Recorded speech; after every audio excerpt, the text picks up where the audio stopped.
This is just a sample of the audiobook. To get the complete audiobook, access the link posted in the first comment.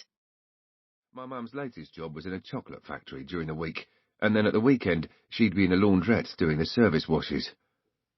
The old man did mini-cabbing at night, and anything he could get hold of during the day.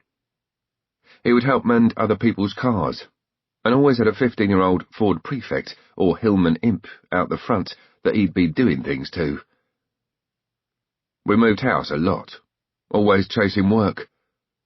I'd lived at a total of 9 different addresses and gone to 7 schools. My mum and dad moved down to Herne Bay when I was little. It didn't work out, and then they had to try and get back on the council. My mother got pregnant and had a baby boy, and I had to live with my Auntie Nell for a year. This was no hardship at all. Auntie Nell's was great. She lived in Catford, and the school was just around the corner. Best of all, she used to give me a hot milk drink at night, and, an unheard-of luxury, biscuits. From there we went on the council and lived quite a few years on the housing estates in Bermondsey. Auntie Nell's husband, George, died and left my mum a little bit of money, and she decided to buy a corner cafe. We moved to Peckham, but the business fell through. My mum and dad were not business people, and everything went wrong. Even the accountant ripped them off. We went on to private housing, renting half a house. My Uncle Bert lived upstairs. Mum and Dad were paying the rent collector, but it wasn't going to the landlord, so eventually we got evicted and landed up going into emergency council housing. Money was always tight. We lived on what my mum called teddy bear's porridge. Milk, bread and sugar, heated up. The gas was cut off once, and the only heat source in the flats was a 3-bar electric fire. Mum laid it on its back in the front room and told us we were camping.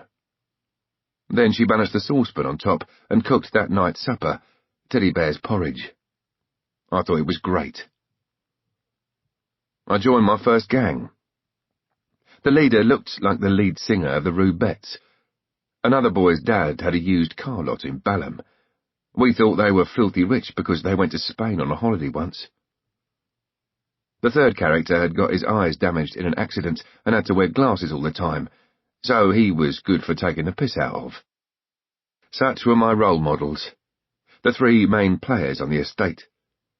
I wanted to be part of them, wanted to be one of the lads.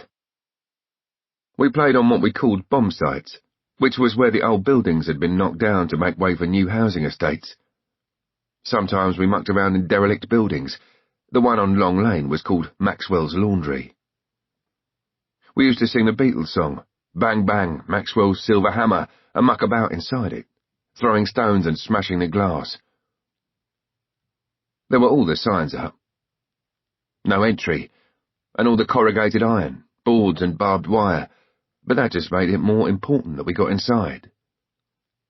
We'd get up on the roof and use the skylights as stepping stones in games of dare. It was fun until the kid fell and died. I changed gangs. For the initiation ceremony, I had to have a match put to my arm until the skin smoked, and there was a burn mark. I was dead chuffed with myself. But my mum came home from her shift at the laundrette, saw the state of my arm and went apeshit. I couldn't understand it. She dragged me after the house of the gang leader to moan at his old girl. The 2 mums had a big shouting thing on the landing, while we just stood there giggling. As far as I was concerned, I was in the gang. Let them argue as much as they like. As I mixed more with the other kids, I started to notice that I didn't have as much stuff as they did. The skinhead era started, and everybody had to have Docker green trousers and cherry red boots. I said I didn't want any.